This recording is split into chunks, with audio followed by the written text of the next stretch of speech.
حضرات السلام علیکم۔ میں آپ حضرات کے سامنے ہوں، میں اس واسطے آیا ہوں کہ میں آپ تمام حضرات کی خدمت میں، مومنین بمبئی کی خدمت میں اپنے خانوادے کی جانب سے آپ کا تہہ دل سے مشکور ہوں، آپ کا تہہ دل سے شکریہ ادا کرتا ہوں کہ آپ حضرات نے جتنی محبت فرمائی ہے ہمارے والد و ام محترم کے انتقال کے بعد، کیونکہ اس بمبئی سے تقریباً 1 صدی 100 برس کا ہمارا اور آپ کا رشتہ ہے۔ 58 برس میرے والد خطیب اکبر مولانا مرزا محمد اطہر صاحب نے اسی منبر سے خطاب کیا، پھر 3 برس ہمارے ام محترم خطیب العرفان نے خطاب کیا۔ میں ایک عرصہ دراز سے بمبئی آ رہا ہوں، اور اس سے پہلے میرے جد سرکار فخر الواعظین مولانا مرزا محمد طاہر صاحب یہاں مغل مسجد میں، خواجہ مسجد میں، امامیہ مسجد میں مجالس کو خطاب کرتے رہے۔ تو ہم نے یہ سوچا کہ ہمارا اس مسجد سے ہمیں ایک محبت ہے، ہمارے خانوادے کو بمبئی سے محبت ہے، اور میں دنیا میں کہیں بھی رہوں بمبئی کی عزاداری ہمارے اندر رچی بسی ہوئی ہے۔ ہم بمبئی کی عزاداری اگر نہ ملے تو جیسے لگتا ہے، میں اپنی ذاتی بات کہہ رہا ہوں کہ جیسے لگتا ہے کہ محرم شروع نہیں ہوا۔ یہاں کی سبیلیں رلاتی ہیں، یہاں کے جلوس رلاتے ہیں۔ لہذا میں ان لوگوں سے یہ کہنا چاہتا ہوں کہ جو لوگ اپنے گھروں پر بیٹھ کے سوشل میڈیا کے ذریعے سے غلط میسیجز فارورڈ کر رہے ہیں، برائے مہربانی اس طریقے کی حرکتیں بند کیجیے۔ آپ آئیے عزاداری کیجیے، سیاست نہ کیجیے۔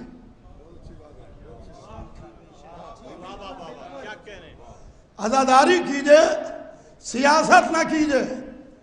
اور میں جہاں تک کہ ہمارا معاملہ ہے، میں اپنے ہر معاملے کو امام حسین علیہ السلام پر چھوڑ دیتا ہوں، اس لیے کہ میرے والد کہتے تھے کہ بیٹا جب میں بہت پریشان ہوتا ہوں، بہت تکلیف میں ہوتا ہوں، تو میں کسی سیٹ سے نہیں کہتا ہوں، میں امام حسین سے کہتا ہوں۔ وہ کہتے تھے میں حسین سیٹ سے کہتا ہوں، کیونکہ سیٹوں کا سیٹ، سرداروں کا سردار حسین ابن علی ہے۔ لہذا ہم بھی اپنے ہر معاملے کو سیاست سے الگ ہٹ کے ابا عبداللہ الحسین کی سرکار میں چھوڑے دے رہے ہیں، کیونکہ اس کا فیصلہ کرنا کسی انسان کے بس کی بات نہیں ہے۔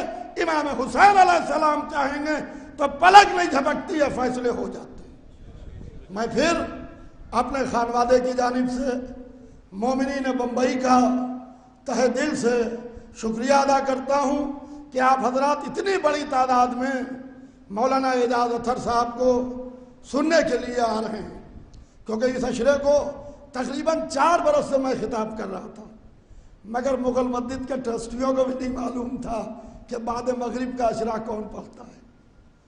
آج الحمدللہ یہ عشرہ پوری دنیا میں سنا جا رہا ہے۔ لہذا ایک دفعہ پھر میں تمام الیکٹرانک میڈیا کا، تمام ان چینلز کا جو نشر پیغام کربلا کرتے ہیں، آپ کے ساتھ ساتھ میں اپنے خانوادے کی جانب سے شکریہ ادا کرتا ہوں، اور انشاءاللہ جب بھی آپ ہمیں آواز دیں گے شانہ بشانہ آپ کے ساتھ انشاءاللہ یہیں ملوں گا۔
حضرات،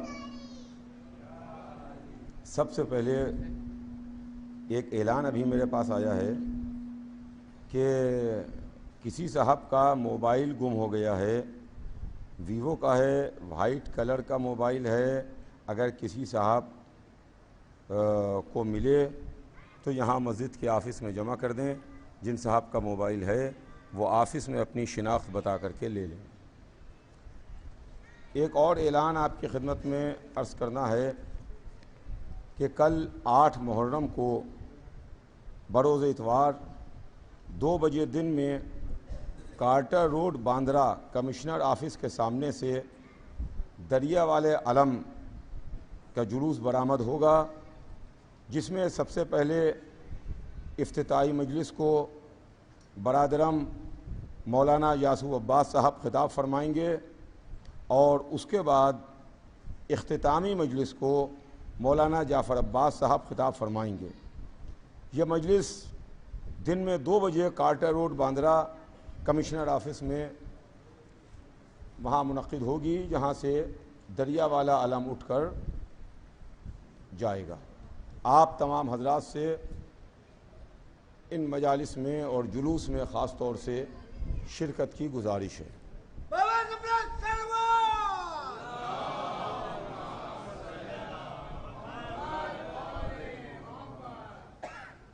تشریف لیں ادھر، ایک اور صلوات بھیج دیں محمد آل محمد کو۔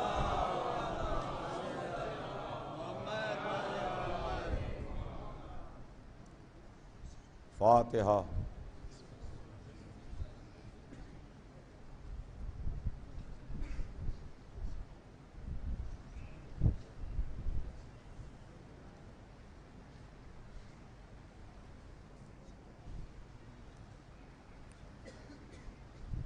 اعوذ باللہ السمیع العلیم من الشیطان اللعین الرجیم، بسم اللہ الرحمن الرحیم، الحمد للہ رب العالمین، والصلاة والسلام علی سیدنا و نبینا و شفیعنا بالقاسم محمد، صلوات بھیجیں وآلہ الطیبین الطاہرین المعصومین، ولعنۃ اللہ علی اعدائہم اجمعین من یومنا ھذا الی یوم الدین۔ اما بعد، فقد قال اللہ سبحانہ تبارک و تعالی فی کتابہ المبین، وہو اصدق الصادقین۔ بسم اللہ الرحمن الرحیم، وَكُلَّ شَيْءٍ أَحْصَيْنَاهُ فِي إِمَامٍ مُبِينٍ۔ صلوات بھیجے محمد آل محمد۔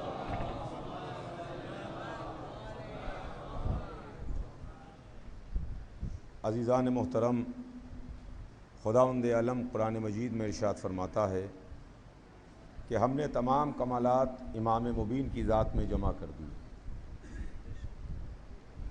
یہ قرآن مجید کی آیہ مبارکہ جس کے ذیل میں میں کچھ نہ کچھ آپ کی خدمت میں عرض کرنے کی کوشش کر رہا ہوں۔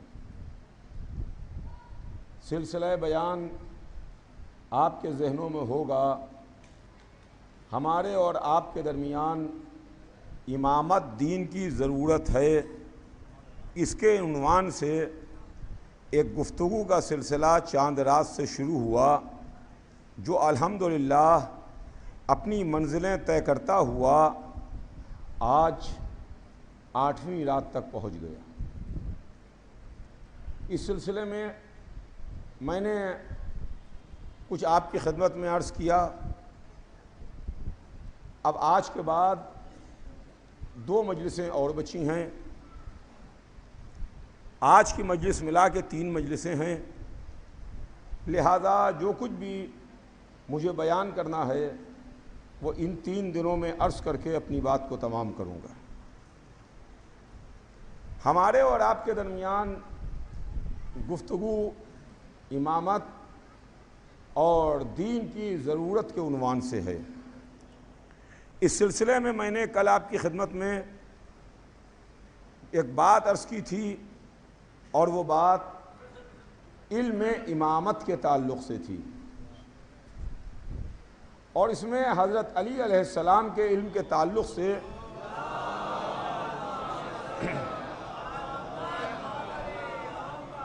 میں نے آپ کی خدمت میں کچھ عرض کرنے کی کوشش کی۔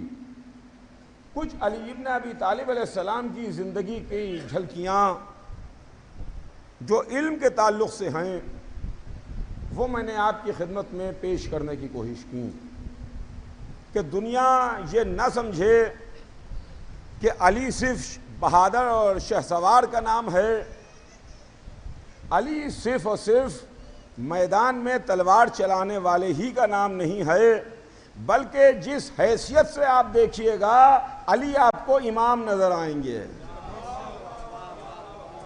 علی آپ کو آگے نظر آئیں گے، ہر منزل میں علی امام نظر آئیں گے، ہر میدان میں علی امام نظر آئیں گے، ہر میدان میں علی سب سے آگے نظر آئیں گے۔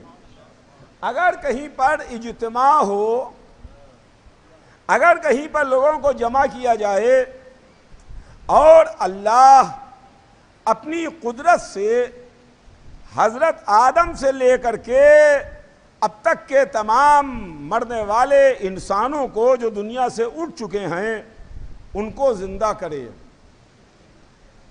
اللہ کی قدرت سے سب زندہ کر دیے جائیں اور اجتماع ہو، تو عزیزان گرامی اس اجتماع میں ہم جس کا نام پیش کریں گے وہ نام علی کا نام ہوگا، وہ نام علی کا نام ہوگا، اس واسطے کہ اگر عالموں کا اجتماع ہو تو سب سے بڑے عالم کا نام علی ہے، اگر خطیبوں کا اجتماع ہو تو سب سے بڑے خطیب کا نام علی ہے، اگر شجاعوں کا تذکرہ ہو تو سب سے بڑے شجاع کا نام علی ہے، اگر عابدوں کا ذکر اجتماع ہو تو سب سے بڑے عابد کا نام علی ہے، اگر زاہدوں کا اجتماع ہو تو سب سے بڑے زاہد کا نام علی ہے۔ جس حیثیت سے بھی دیکھیے گا علی سب سے بلند نظر آئیں گے۔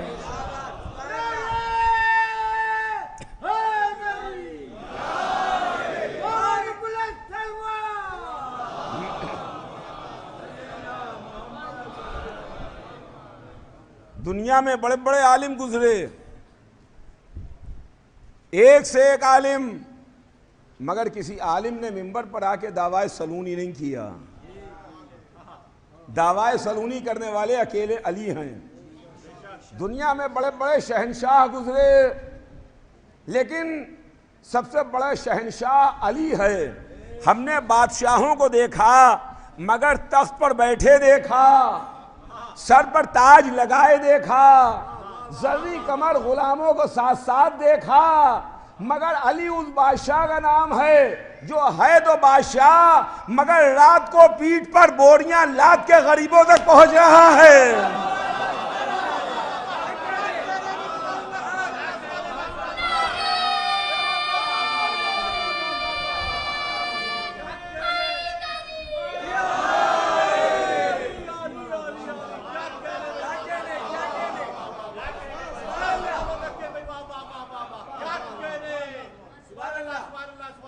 نہیں ہے کہ غرور میں چور سر پر تاج رکھے ہوئے آڑے آڑے تخت پر بیٹھے ہوئے ہیں،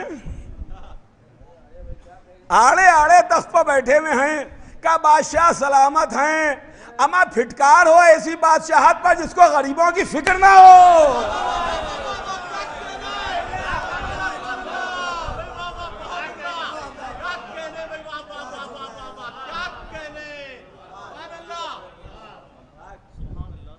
عالموں کا اجتماع ہو تو ہم علی کو لے کے آئیں گے، بادشاہوں کا اجتماع ہو ہم علی کو لے کے آئیں گے، خطیبوں کا اجتماع ہو ہم علی کو پیش کریں گے، اس لیے کہ خطیبوں کی تقریریں ہوتی تو بڑی زبردست ہیں جو مجمع کو تہوبالا کر دیتی ہیں، مجمع میں اضطراب پیدا کر دیتی ہیں، بیٹھے ہوئے مجمع کو کھڑا کر دیتی ہیں، فکروں کو بدل دیتی ہیں، مگر ان کا اثر ذہن میں تھوڑی دیر تک رہتا ہے،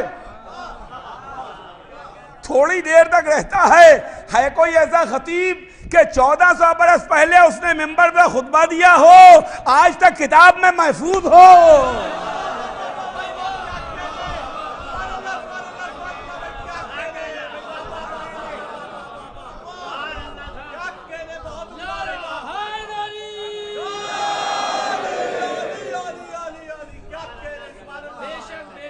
ہے کوئی ایسا خطیب کہ 1400 برس گزر گئے آج تک اس کے خطبوں کے سامنے سجدے ہو رہے ہیں، اس کے خطبوں کے سامنے پیشانیاں جھکی ہوئی ہیں؟ ہے کوئی ایسا؟ اگر خطیبوں کا اجتماع ہوگا تو ہم علی کو پیش کریں گے، اگر عابدوں کا اجتماع ہوگا تو ہم علی کو پیش کریں گے، اس لیے کہ ایک طرف اگر وہ شجاع ہے، اگر ایک طرف وہ بہادر ہے، اگر ایک طرف اس نے 2 انگلیوں سے در خیبر اکھاڑا ہے، تو دوسری طرف عبادت الہی میں اس کی یہ کیفیت ہوتی ہے کہ سمجھ میں نہیں آتا ہے کہ یہ زندہ ہے یا جسم سے روح نکل گئی ہے۔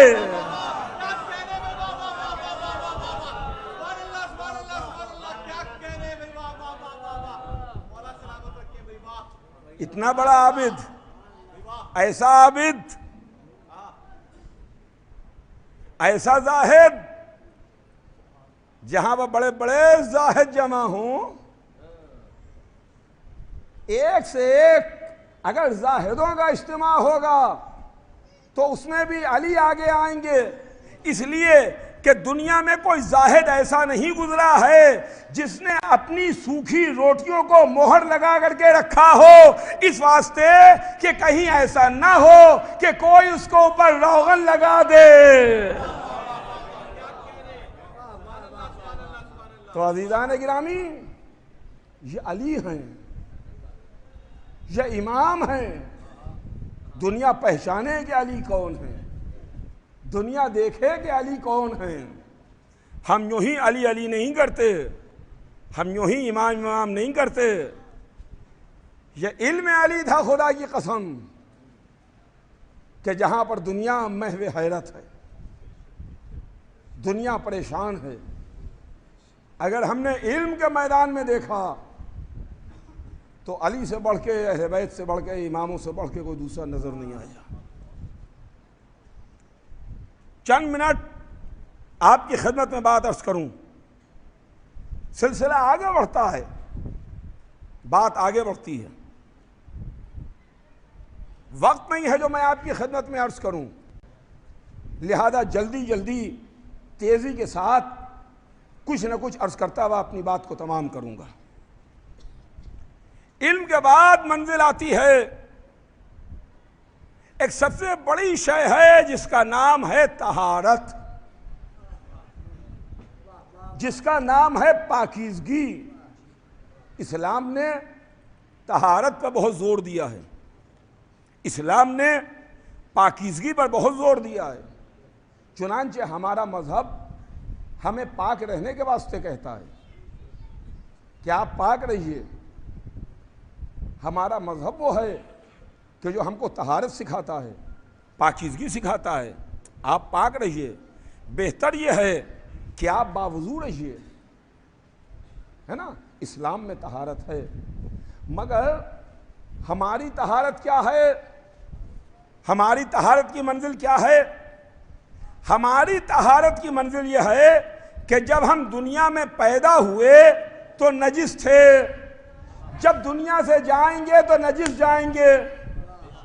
آئے بھی تو نجس، جا رہے ہیں تب بھی نجس، ادھر بھی نجاست ادھر بھی نجاست، دونوں طرف نجاستیں ہیں.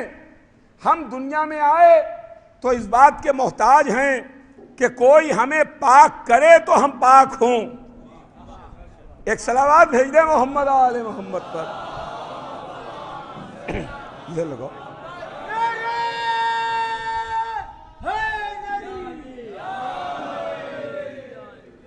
ایک اور صلوات بھیج دیں محمد آل محمد پر.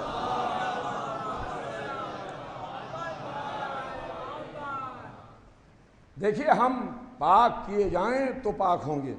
ہماری ولادت ہوئی، ہم دنیا میں آئے، ہم نجس تھے، جب ہمیں پاک کر دیا گیا تو ہم پاک ہو گئے. اب ہم پاک ہیں، ہم پاک ہیں. اور اس کے بعد جس دن ملک الموت سے ملاقات ہوئی، ملاقات ہوتے ہی ہم نجس ہو گئے. ملاقات ہوتے ہی ہم نجس ہو گئے. اب پھر ہمیں کوئی پاک کرے تو ہم پاک ہوں.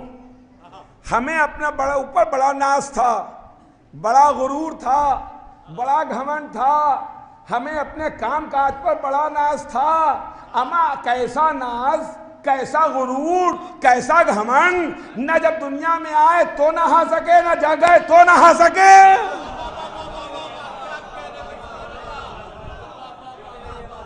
دوسروں کے محتاج ہیں. کوئی نہلائے تو نہائیں گے، کوئی پاک کرائے تو پاک ہوں گے، کوئی غسل دے تب ہم پاک ہوں گے. یہ ہماری طہارت ہے کہ ہم دوسروں کے محتاج آئیں. دنیا میں آئے تب بھی محتاج، جب دنیا سے جا رہے ہیں تب بھی محتاج. وہ اہل بیت کی منزل ہے، وہ امامت کی منزل ہے کہ دنیا میں آئے تو کعبے نے نیا در کھولا، دنیا سے گئے خون جہاں ٹپکا وہ خواہ خواہ کے پاک بن گئی.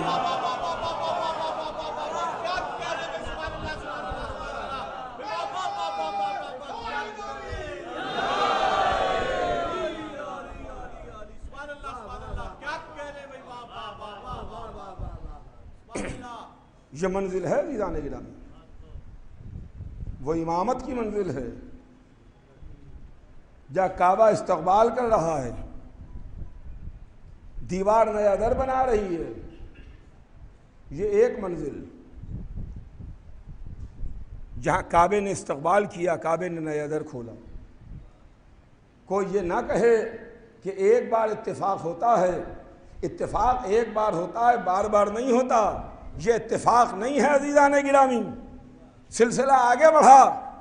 آپ کا ذہن سے متوجہ کرنا ہے اپنی بات کی طرف کہ تاریخ لکھتی ہے، مشہور و معروف واقعہ ہے، بچہ بچہ جانتا ہے، لیکن اپنی بات کی دلیل کے واسطے کہ جب سبط اصغر امام حسین علیہ السلام کی ولادت ہوئی،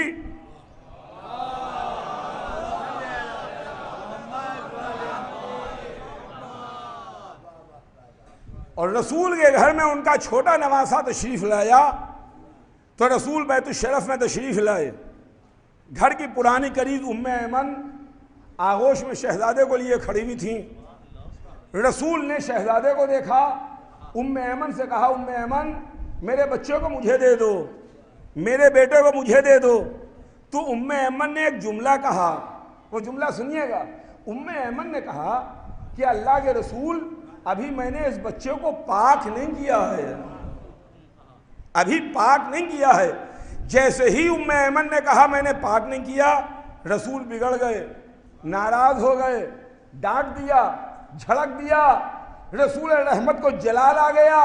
کہا ام ایمن تو اسے کیا پاک کرے گی جسے اللہ پاک کر کے بھیج رہا ہے.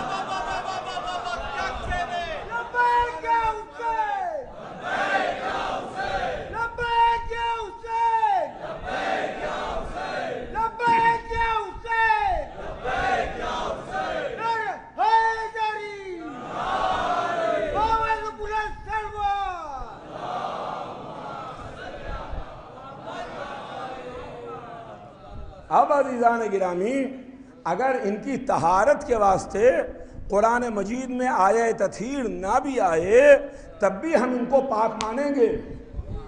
سنیے گا, تب بھی ہم ان کو پاک مانیں گے. آیہ تطہیر کا انتظار نہ کیجیے, اس لیے کہ ہمیں یہ پہلے ہی بتا دیا گیا کہ محمد کلام نہیں کرتے جب تک کہ وحی نہیں آتی. محمد بولتے نہیں ہیں, محمد کلام نہیں کرتے.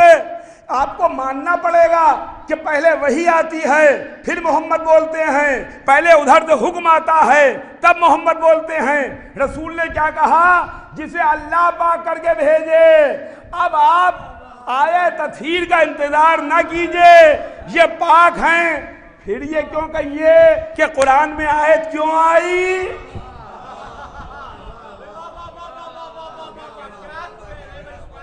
کوئی کہہ سکتا ہے نا کہ پھر بتائیے قرآن میں آیت کیوں آئی اگر آپ یہ کہہ رہے ہیں؟ آیت کی کیا ضرورت تھی؟ رسول کا فرما دینا کافی تھا, رسول کا کہہ دینا کافی تھا. اب آیت کی کیا ضرورت تھی؟ دیکھیے معاملہ یہ ہوتا ہے کہ کبھی کبھی کسی معاملے کو سرکاری رجسٹر میں بھی اندراج کیا جاتا ہے, سرکاری رجسٹر میں بھی انٹری ہوتی ہے. یہ آیت کا آنا سرکاری کتاب میں انٹری ہو رہی ہے کہ اہل بیت پاک ہیں. صلوات بھیج دے محمد آل محمد پر.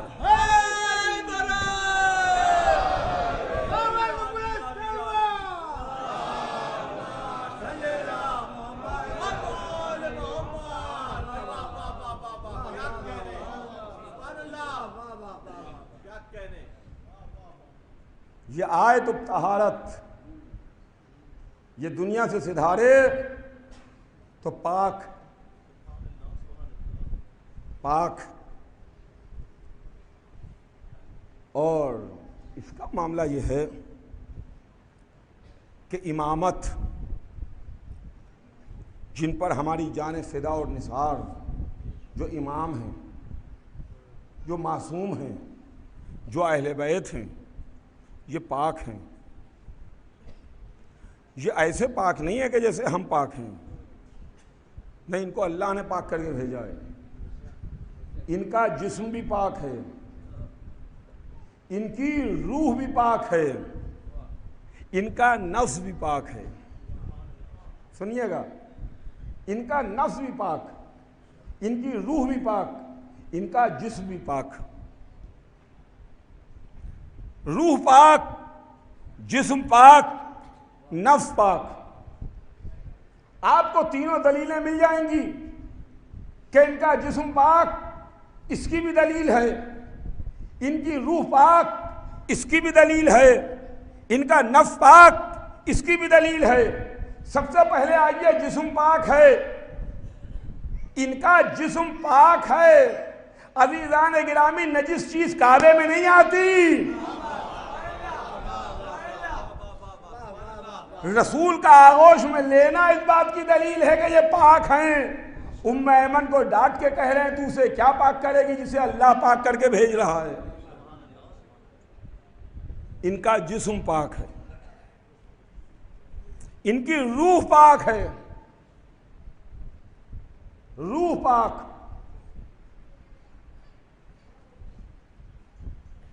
دلیل یہ ہے کہ ایک دن حکم پروردگار آیا, حضور سرور کائنات نے مسجد میں جن لوگوں کے دروازے کھلتے تھے ان کو بند کروا دیا. سب کے دروازے بند ہو گئے, صرف 2 دروازے کھلے رہے, ایک رسول کا دروازہ, ایک علی کا دروازہ. سارے دروازے بند, 2 دروازے کھلے ہوئے ہیں. تو یہ باتیں کچھ لوگوں کو ناگوار گزری, کچھ کو بڑا کھلا کہ یہ محمد نے کیا کیا, یہ اللہ کے رسول نے کیا کیا کہ ہمارے دروازوں کو تو بند کر دیا, اپنا دروازہ کھلا رکھا تو چلو کوئی بات نہیں, علی کا دروازہ بھی کھلا رکھا. چینی گوئیاں بڑھنے لگیں, معاملہ حد سے آگے بڑھنے لگا. اور اس کی خبر رسول کو ہوئی تو رسول مسجد میں تشریف لائے, منبر پر تشریف لے گئے اور فرمایا کہ سنو, نہ میں نے اپنی مرضی سے کسی کا دروازہ کھولا ہے نہ اپنی مرضی سے کسی کا دروازہ بند کیا ہے. سنیے، نہ اپنی مرضی سے کوئی دروازہ کھلا رکھا نہ اپنی مرضی سے کسی کا دروازہ بند کیا. اللہ نے جس کا حکم دیا اس کے دروازے کو بند کیا، جس کے کھلے رکھنے کا حکم دیا اس کا دروازہ کھلا رکھا. اس میں میری مرضی نہیں ہے، اللہ کی مرضی ہے. تم بگڑو نہیں، ناراض نہ ہو. اللہ نے دروازہ کھلا رکھا ہے اس لیے میں نے کھولا ہے، اللہ نے دروازے بند کرائے اس لیے میں نے دروازہ بند کرایا. میں کہوں گا یا رسول اللہ، ان لوگوں کے دماغ خراب ہو گئے، ان کی عقلوں پہ پتھر پڑ گئے، ان کو کچھ سمجھ میں نہیں آ رہا ہے. ان کو سوچنا چاہیے کہ کعبے میں جس کے لیے نیا دروازہ کھلا، مسجد میں اس کا دروازہ بند ہو جائے گا.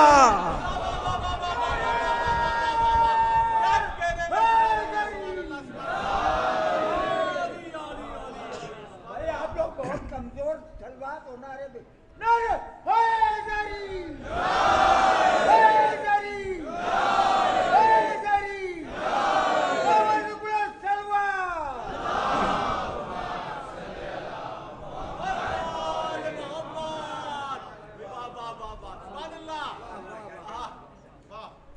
ان کی روح پاک ہے، ان کا جسم پاک ہے، ان کا نفس پاک ہے، ان کا نفس پاک ہے، جس کی سب سے بڑی دلیل یہ ہے کہ نجس چیز کا اللہ کبھی سودا نہیں کرتا ہے.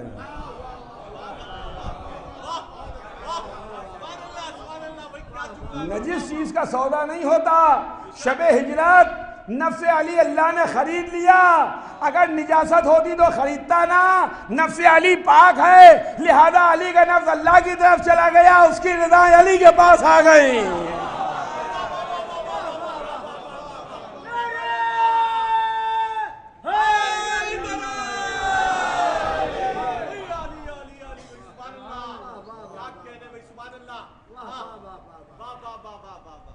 یہ ہے عزیزان گرامی، یہ پاک ہیں، یہ طاہر ہیں.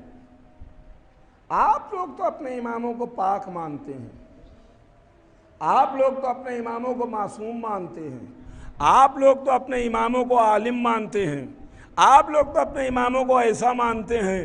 اما مانتے نہیں ہیں تبھی تو مانتے ہیں.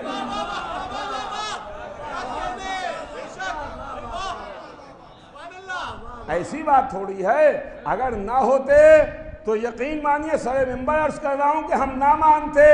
اب یہ تو بہت بڑی ناانصافی ہے، اگر کوئی پی ایچ ڈی ہے اور اس کو آپ بے پڑھا لکھا کہیے، کوئی پاک ہے اس کو نجس کہیے.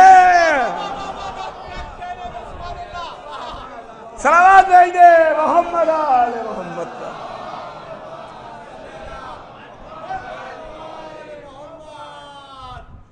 ہم سے آپ کی مروت میں یہ نہیں ہوگا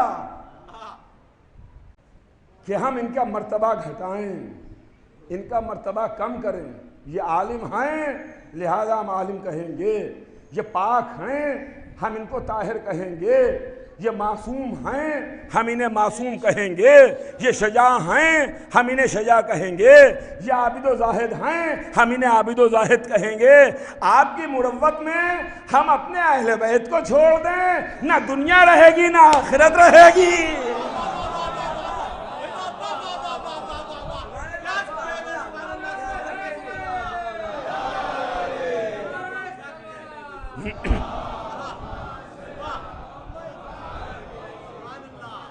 ہم تو کہیں کے نہیں رہیں گے، ادھر سے بھی جائیں گے ادھر سے بھی جائیں گے، ادھر سے بھی جائیں گے ادھر سے بھی جائیں گے. تو عزیزان گرامی، ان کا نفس پاک ہے، پاک ہے. دیکھیے پاک کرنے والی چیزیں جو ہیں اس کی بحثیں ہیں کتاب میں ہمارے یہاں فقہ کی. باقاعدہ کتاب میں چیپٹر ہے، کتاب الطہارت، طہارت کا چیپٹر ہے جو مدرسوں میں پڑھایا جاتا ہے. فقہ کی کتابوں کے اندر اس کی بحثیں بہت ڈیٹیل میں اس کی تفصیل سے موجود ہیں. کتاب الطہارت ہے نا، اس کی بہت تفصیل سے. ظاہر ہے کہ یہ مجلسیں جو تھوڑی دیر آپ فضائل سننے کے واسطے آتے ہیں، ان میں یہ تمام چیزیں جو مدرسوں میں پڑھائی جاتی ہیں، گاڑھی گاڑھی بحثیں، یہ گاڑھی گاڑھی مدرسوں والی بحثیں یہ ممبروں پر نہیں بیان کی جاتی ہیں۔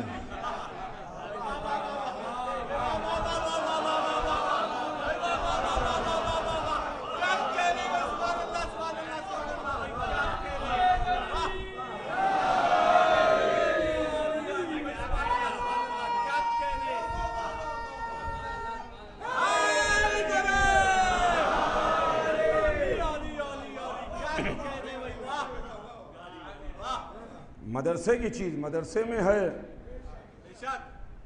ممبر کی چیز ممبر پر ہے،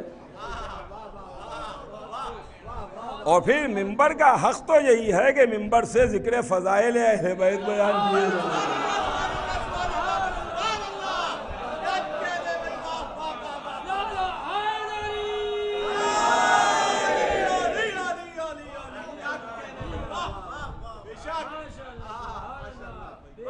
تو اس میں بحثوں میں یہ ہے کہ دیکھیے جیسے پانی ہے جو پاک کرتا ہے، پانی کے واسطے کیا ہے؟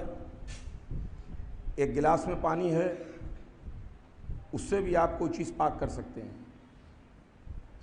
ایک لوٹے میں پانی ہے، اس سے بھی کوئی شے آپ پاک کر سکتے ہیں۔ ایک حوض میں پانی ہے، اس میں بھی آپ کور بھر یا اس سے زیادہ ہے تو آپ اس سے پاک کر سکتے ہیں، ہے نا؟ مگر یہ چیزیں وہ ہیں، چاہے وہ گلاس کا پانی ہو، چاہے وہ لوٹے کا پانی ہو، چاہے وہ حوض کا پانی ہو، ان پانیوں کی یہ خاص بات یہ ہے کہ یہ پانی پاک تو کرتے ہیں، مگر یہ پانی خود کبھی اس لائق نہیں رہتے کہ ان میں پاک کرنے کی طاقت رہ جائے، ہے نا؟ کبھی کبھی ایسا ہوتا ہے کہ یہ پانی تو ہے بے شک، حوض میں کل بھر پانی ہے کہ آپ ڈبوئیے چیز کو نکال لیجئے پاک ہے، لیکن کبھی کبھی یہ پانی پاک کرنے کی اپنی طاقت و صلاحیت کھو دیتا ہے۔ کب کھوتا ہے؟ جب اس کی رنگت بدل جائے، رنگ بدل جائے۔ معلوم یہ ہوا کہ پانی کا جب رنگ بدلتا ہے تو پاک نہیں کر پاتا۔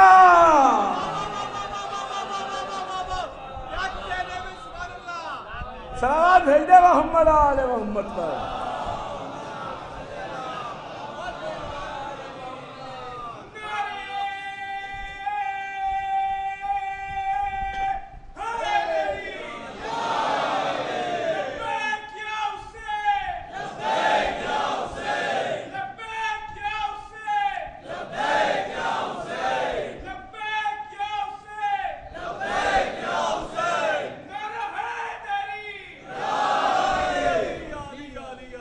رنگ بدل جائے تو پاک نہیں کرے گا، بو آ جائے پاک نہیں کرے گا، مزہ بدل جائے پاک نہیں کرے گا۔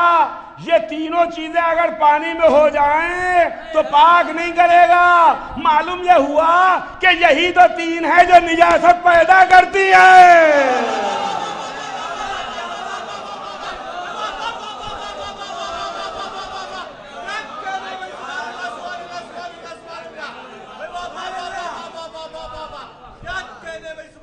صلوات بھیج دے محمد آل محمد۔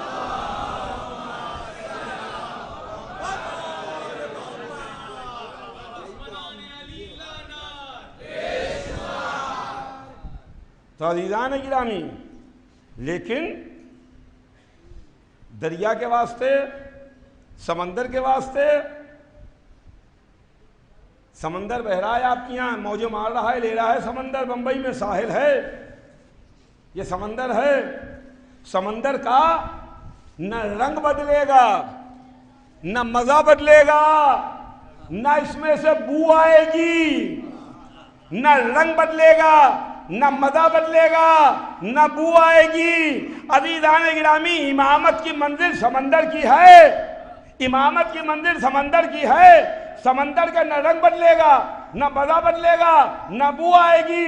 نجاست کو لے آئیے، سمندر پاک کر دے گا، خود نجس نہیں ہوگا۔ صلوات بھیج دے محمد آل محمد.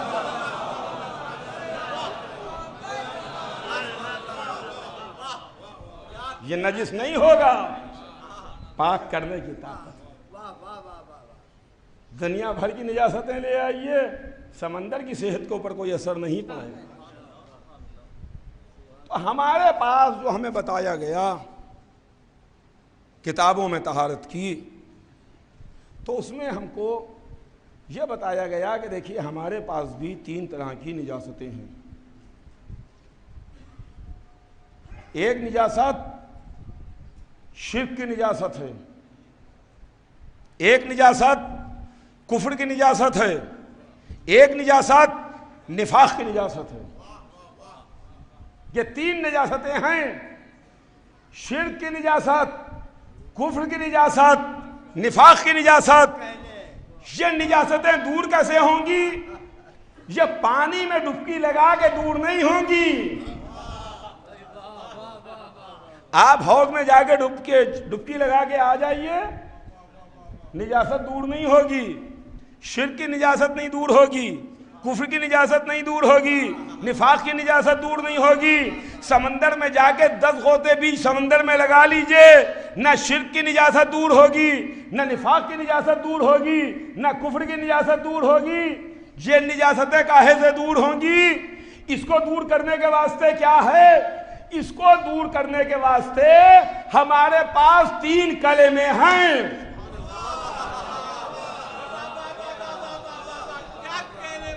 ہمارے پاس 3 کلمے ہیں. پہلا کلمہ ہم نے لا الہ الا اللہ کہا، شرک کی نجاست دور ہو گئی. لا الہ الا اللہ شرک دور ہو گیا، محمد رسول اللہ کفر دور ہو گیا، علی ولی اللہ.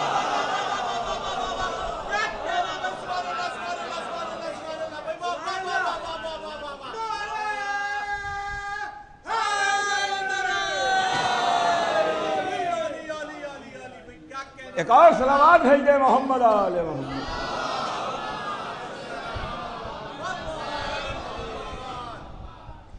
تو عزیزان گرامی، یہ بڑی عجیب منظر ہے. یہ طہارت ہے، اہل بیت طاہر. اگر طہارت کی بات آئے گی تو یہاں آیت تطہیر ان کا حصار کر رہی ہے. انما یرید اللہ لیذھب عنکم الرجس اہل البیت ویطہرکم تطہیرا.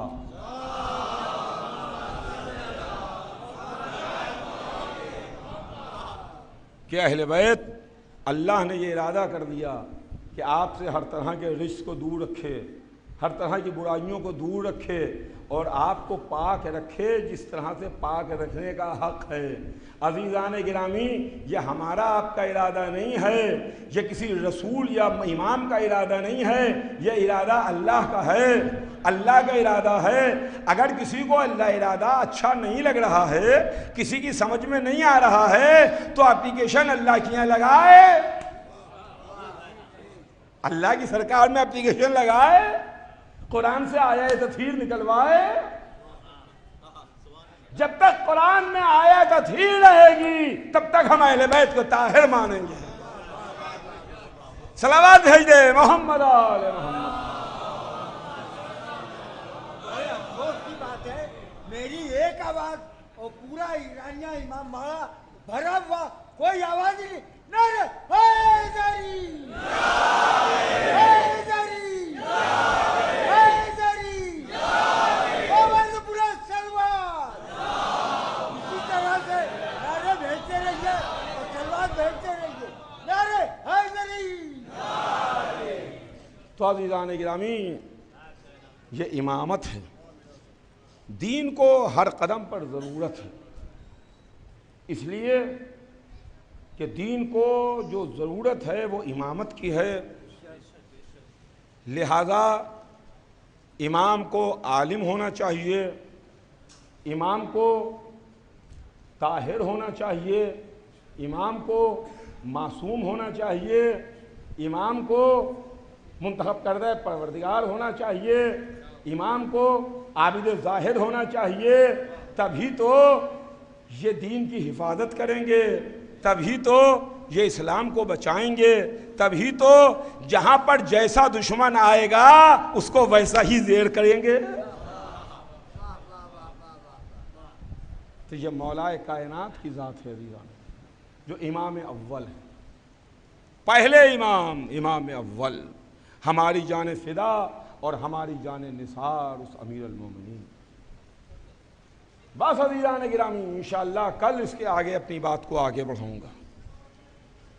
آج وقت قریب ختم ہے، اور اب وہ راتیں ہیں کہ جن راتوں میں ہمیں مصائب زیادہ پڑھنا ہے۔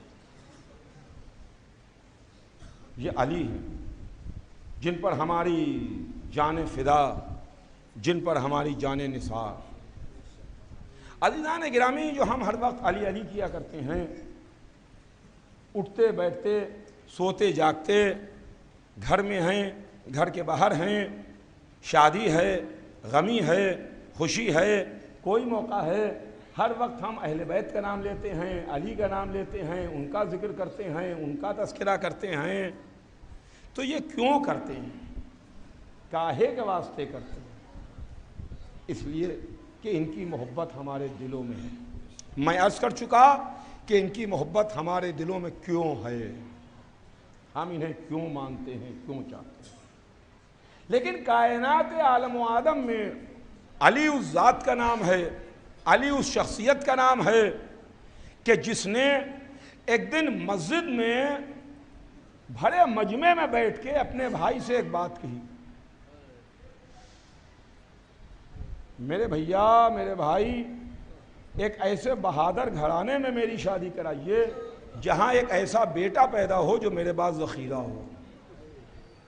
دیکھیے، دو بھائیوں کے درمیان پرائیویٹ بات ہو رہی ہے، مگر یہ پرائیویٹ بات گھر میں نہ ہو کے مسجد میں ہو رہی ہے۔ یا علی، یہ بات آپ گھر میں بھی کر سکتے تھے، آپ مسجد میں کیوں کر رہے ہیں؟ شاید علی کا جواب آئے کہ میں مسجد میں اس لیے کر رہا ہوں تاکہ اہل مسجد سن لیں اور تاریخ بن جائے کہ علی کے دل میں خواہش ہے، علی کے دل میں ایک تمنا ہے، وہ علی جس نے نہ دنیا میں کچھ مانگا نہ آخرت میں کچھ مانگا، نہ دنیا کی تمنا کی نہ آخرت کی تمنا کی، وہ ایک بیٹے کی آرزو کر رہا ہے، ایک بہادر بیٹا پیدا ہو جو میرے پاس ذخیرہ ہو۔ جناب عقیل نے گھر بتایا، جناب عقیل نے خاندان بتایا، مولا علی نے رضامندی دی، مولا علی نے اس پر اپنی منظوری کی مہر لگائی، علی کی شادی ہوئی۔ جناب ام البنین اس چوکھٹ پر آئیں جس چوکھٹ پر ستارہ اترتا تھا، فرشتے آ کے سلام کرتے تھے، ملک الموت آگے اجازت لیتا تھا، اس ڈیوڑی پر آئیں اور یہ کہتی بھی آئیں کہ بچوں، میں تمہاری ماں بن کے نہیں آئی ہوں، میں تمہاری کنیز بن کے آئی ہوں، میں تمہاری ماں نہیں ہوں، میں تمہاری کنیز ہوں۔ ہماری جان فدا، ہماری جان نثار حضرت عباس پر۔ دیکھیے عزیزان گرامی، کیا وہ تاریخیں ہیں کہ آپ حضرت عباس علیہ السلام کا علم اٹھاتے ہیں۔ کل میرا کلیجہ دیکھ کر کے پھٹ گیا جب میں نے شام کو دیکھا کہ یہیں اوپر مسجد میں احمد بھائی کا بچہ، چھوٹا سا بچہ، عباس کا علم لیے ہوئے دونوں ہاتھوں سے پکڑے ہوئے آ رہا تھا۔ اے عباس، آپ کی مظلومی، اے عباس، آپ کا غلاموں کی جان نثار، کل جو علم کربلا میں خاک پر گرا تھا، آج چھوٹے چھوٹے بچے تک اسے اٹھا رہے ہیں، چھوٹے چھوٹے بچے اسے لیے ہوئے ہیں۔ آپ دیکھیے، نظر آئے گا، مجھے کہنے کی ضرورت نہیں ہے، اس شہر میں چھوٹے چھوٹے بچے، نوجوان، جوان، ہاتھوں میں حضرت عباس کے علم لیے ہوئے، عباس کا علم، عباس کا علم۔ یہ آپ جانتے ہیں کہ علم کیا ہے؟ یہ علم کیا ہے؟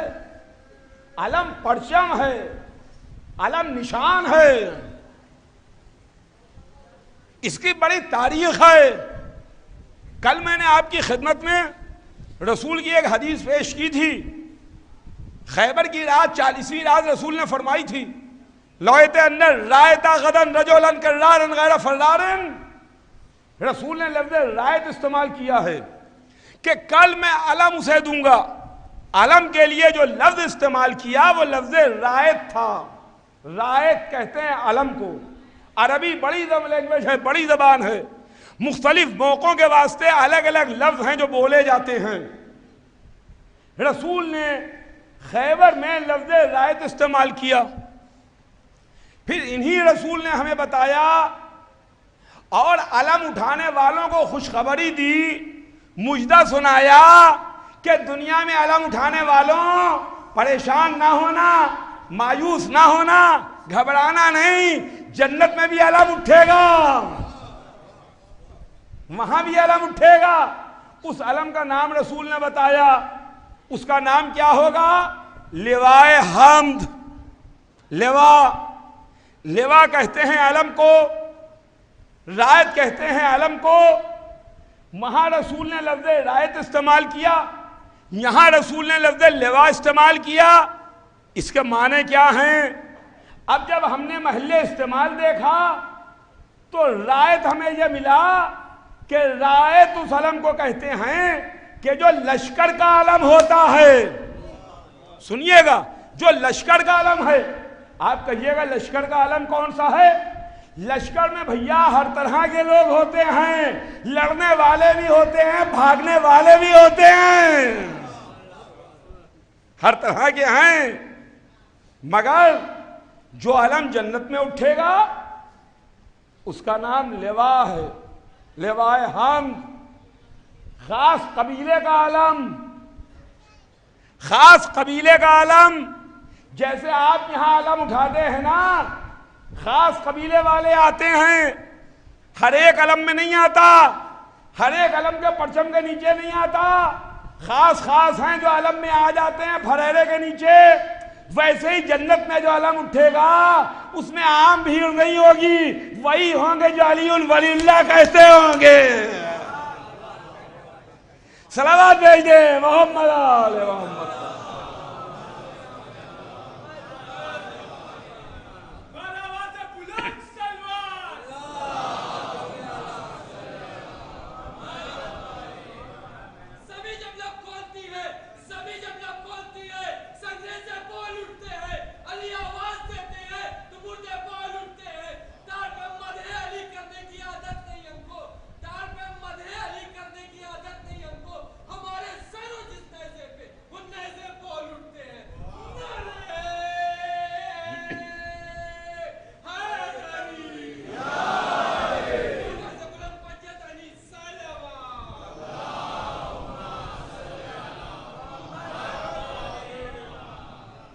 عزیزان گرامی، لشکر کا بھی نشان ہے، قبیلے کا بھی نشان ہے، اور ملکوں کے بھی پرچم ہیں۔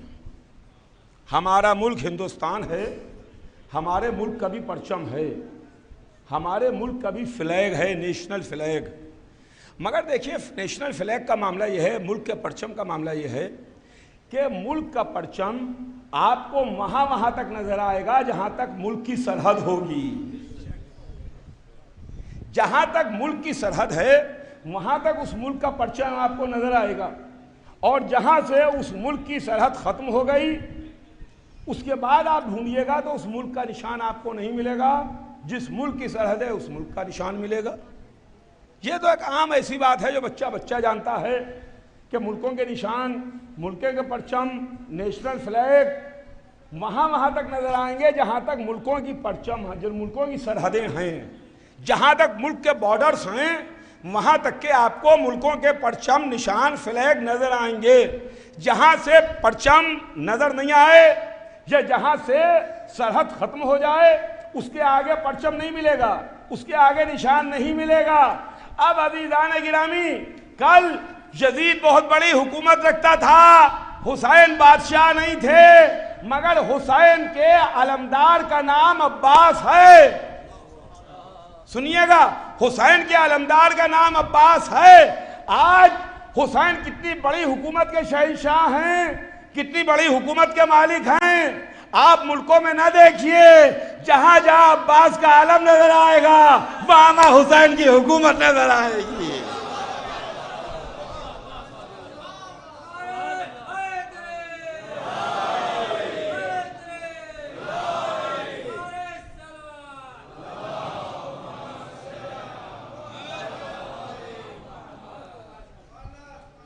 ملکوں کے فلیگ ان کی سرحدوں پر جا کے ختم ہو جاتے ہیں۔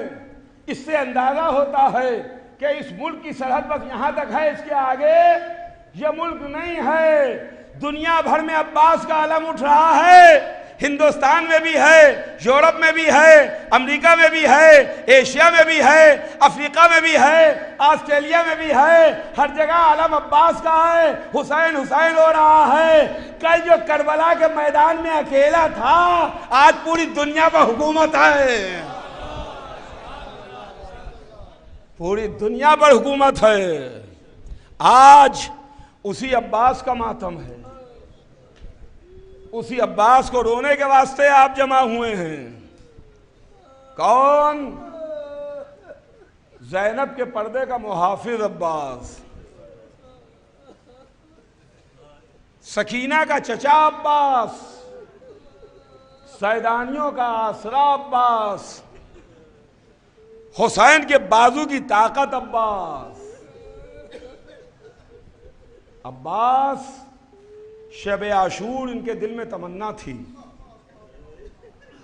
میرے آقا سے مجھے لڑنے کی اجازت مل جائے، سکینہ تک پانی پہنچ جائے۔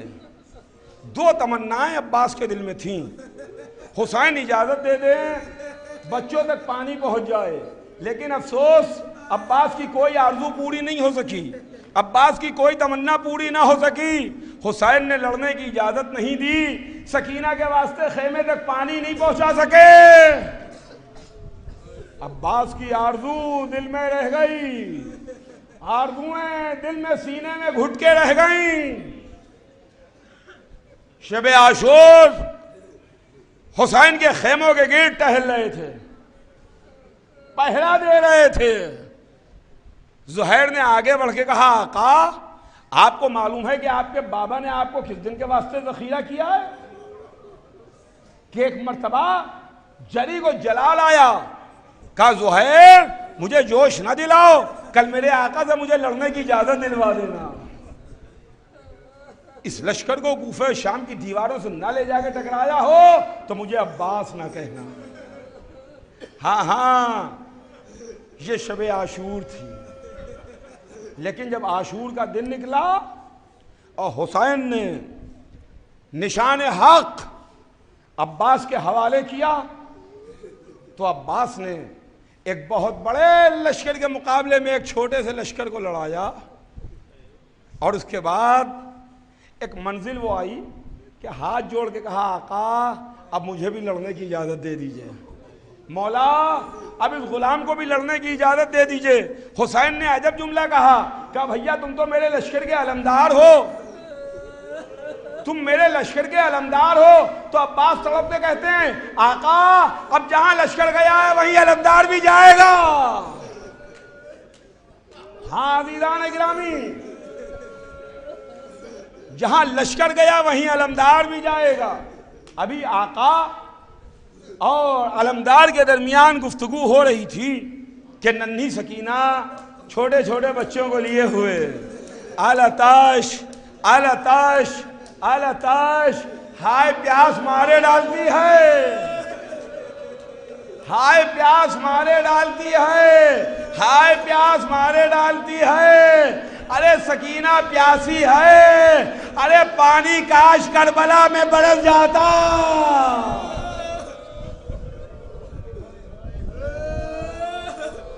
آلتاش ہائے پیاس ہائے پیاس۔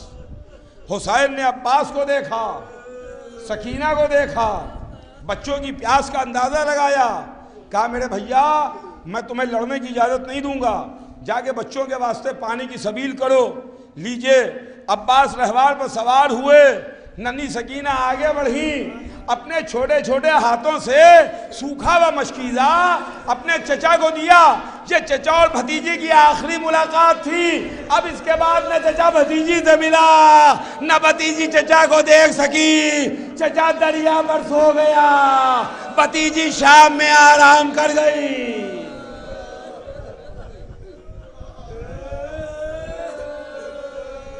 ہاں، رونے کی راتیں ہیں،